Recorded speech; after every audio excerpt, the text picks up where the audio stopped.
Seorang komandan tinggi Rusia telah tertangkap dalam situasi yang memalukan oleh tentara Ukraina. Letnan Kolonel Kosel Alexander Olegovich menghindari kematian saat berperang dan benar-benar tertangkap dengan hanya mengenakan celana dalamnya.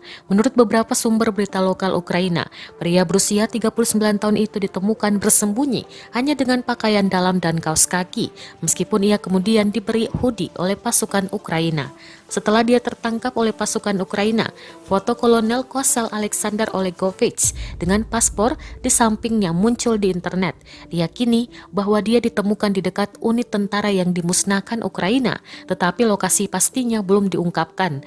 Tidak jelas seberapa dekat pria itu dengan puncak pohon kekuasaan Rusia, tetapi karena dia ditemukan menyamar, ada kemungkinan dia adalah sekutu terpercaya Presiden Rusia Vladimir Putin.